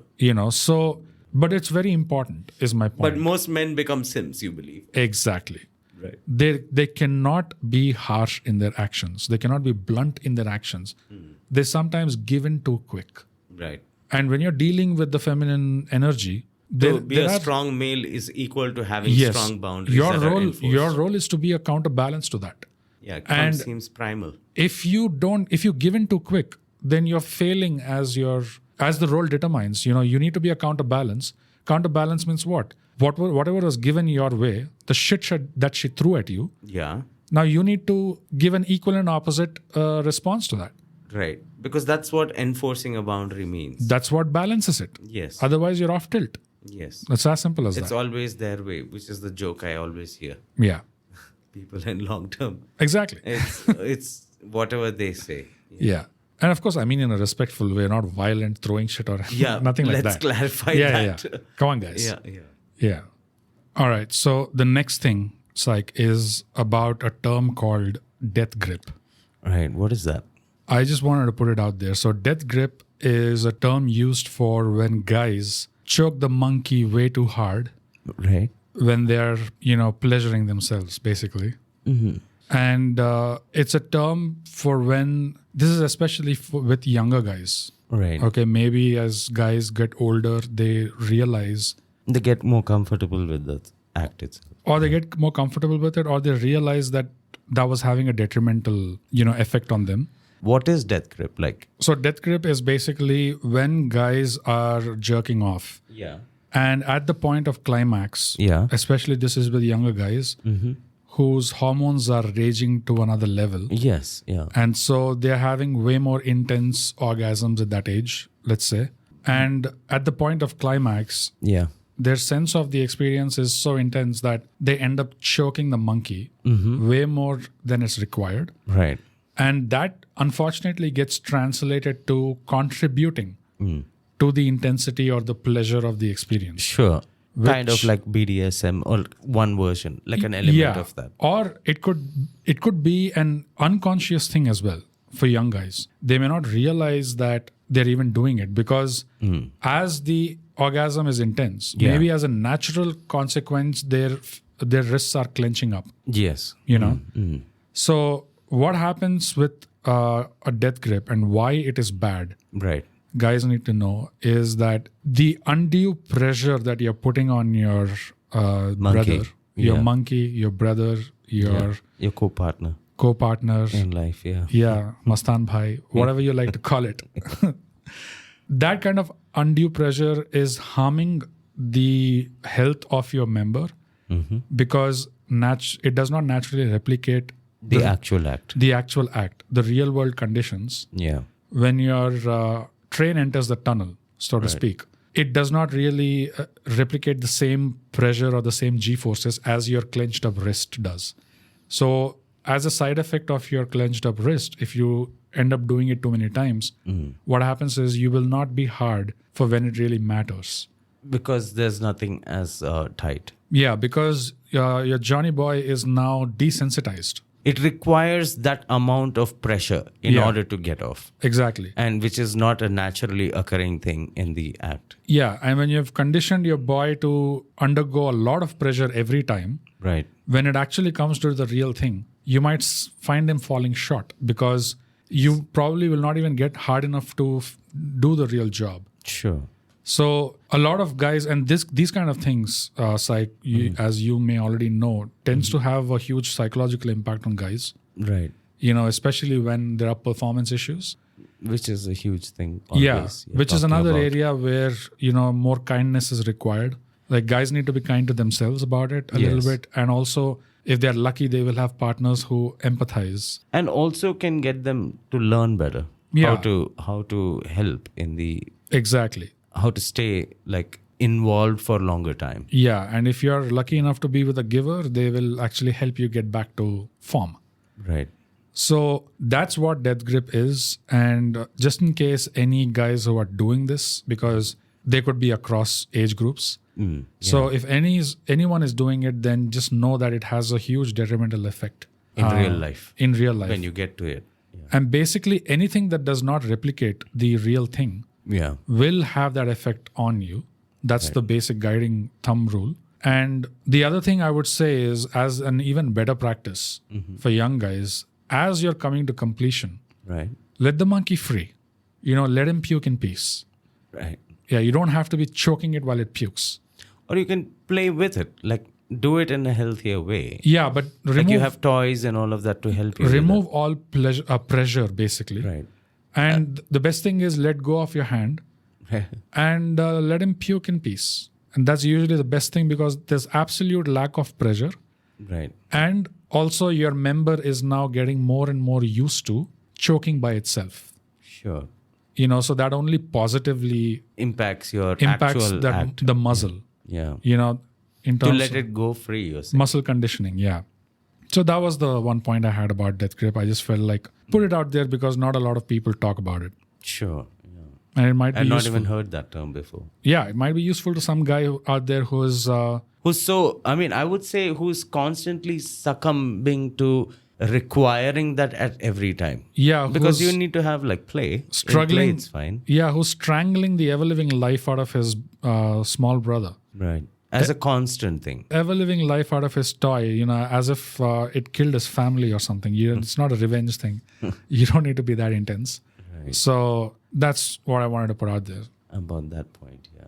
I did, but have like a overall, like an overarching kind of a point of view that I wanted to talk about. Yeah, go into it. These topics from an observer of how reality is happening. Sure. Rather than getting into the nitty gritties. Of course, these things, many of them matter, and also it is individual to individual too, right? There are certain things that apply across the sex, Right. Like from a male and female point of view. From that, I mean sex. Where there are certain general things that do apply. But at the same time, I think the one thing I have noticed is the fundamental and most important part of all of this, whether it's trying to be a man or what it means to be masculine, what it means to be feminine, has been that communication is the biggest turn on. Yeah. It is the driver of civilization. Yeah. Actually, that communication, and by that I mean is how well you understand your specific partner, whether it's short term, even if it's a short term, communication still matters. If it's just like, okay, wham bam, like, Thank you, man. it's a mechanical act, Right. If you're meeting for a mechanical act, then the quality is obviously not what matters. Transactional. It's a quantity thing. Yeah. Quality, I think that's what it's like, quantity versus quality, really. What are you in the current mind space for? Right. And at the end of the day, I would say that no matter where you, like you might be in your, like you were saying about the teenagers doing this death grip thing, right? Where the hormones are rushing like crazy. Yeah. You might not be at a mindset where you're like, oh, this is not the time to like think about settling down or finding like a long-term partner where you understand the value of it. Yeah. Or you just don't know the point of all of this. The harm that it's doing to you. Yeah. Yeah. At that age. At like doing the death grip thing, but at that time you're not also thinking long term necessarily. Yeah, Most are, of I would course. say that is the short term. That's when we are running on the short term engine. Absolutely. Yeah. Right? We don't have a concept of long term vision. Yeah. It's the short term because the hormones are that way, right? Yeah. Everybody, so many are attractive to you. The world is my oyster. I live forever. Right. All that kind of shit. So yeah. that is a great time to like explore, no doubt. But it's the quality, even if it's short term, I think is what matters. Yes. So it is just about developing a sense of understanding of the point of this act. Yeah. Yeah. From that perspective, that it's not just the numbers that really matter. Yeah. I mean, perhaps that's what, it's up to you. When do you want to learn this lesson? Because you will learn that lesson. Yeah. And Right. That's speaking part of living. Yeah. You know, that's a good point. It reminded me, speaking of numbers, Yeah. if you're a guy who likes to keep a count, Yeah. you know, like a body count, Yeah. know that only people with scarcity mindsets do that. And if you're actually counting, What mindsets? you know, scarcity mindsets. Oh, yeah. Scarcity. Yeah. And with that kind of a mindset, once you start counting, you can rest assured that it's going to stop soon. I mean, it's going to stop at some point. Just because you're counting. You know, instead of that, if you stop counting and just live your life, don't bother with, you know, quantification. But that also comes into like, I think the earlier point, I think one of the first points we made, Right. it ties into like, oh, I'm more, at least when it comes to the men, Right. it seems to, that is one of the complaints I've seen in like the discussions between men and women and the social conditioning bullshit, is that men's having a higher number is celebrated. Right. And actually also, which I understand, where a lot of women do prefer men with experience. Yes. But they're not saying like you need to have like these many numbers, because Right. that's when you can see that no matter how open-minded, there would be a question, because why did you need that many, right? Exactly. Because I would say that from the higher perspective, the point of this act of sex is to find your place in society, but from like, it's still an animalistic thing, but where animalistic thing has this, the point of that, it's the emotional bonding at the end of the day, and people are trying to discover themselves. If you see, that is one of the reasons when when your hormones are running, my question always is, why are they running? Yeah. Right? Why at that age? It is so that it enforces a kind of like self-discovery through that action as well. Yeah, in my mind, in today's times, it really boils down to two things that drives sexual activity. And part of it is pleasure, Yes. and the other part of it is power. And these two. And you always see this in both places, always. Yeah. I've seen it with friends who, I mean, very few people who have, that's why you see it. Always, you can see about so many prime ministers and like the scandals that break out. Yeah. Sex becomes a place of power. You're right. It's power and then pleasure. Yeah, Which are and- both like you're addicted to that. I think that at a younger age, exploring your sexuality is great, but the working on the quality of it Yeah. gives, I think, in the longer term, a better satisfied life in Yeah. all aspects, where this sex and all what we talked about, how you have to be creative, how you have to be unpredictable, all Yeah. these things develop when, if at a younger age, people didn't really like give it as much importance, Yeah. but also recognized it as one aspect of our animal nature, not from like being lower. We are animals. Right. So to get our ego to that level, that yes, we are animals. We just like fancy animals. Yeah. But to recognize when you can keep sex in its place, that way you have more space in your brain Yes. to work on what is actually important. Right. That is yourself. Yeah. The attractive part comes in, Yes. without you really having to try. This understanding of communication comes in, where you will stand out, which is what you're trying anyway. Yeah. But with numbers, with counts and all of that, when you're trying to throw quantity at it. Right. But rather, I would say the quality of it becomes better if you work on yourself. You give space for yourself and recognize sex's place as one aspect, and a very important and deep aspect of our species. Of course, it's fundamental. But to recognize its place and give some breathing room so you can work on what you said in the initial phases about the qualities, Yeah. the green flags that women have, that becomes an easier process. Right. And you can start attracting quality people. And I would say this applies to both genders, actually. Yeah, of course. Yeah. That is when you start getting a higher sample pool of quality. Yeah.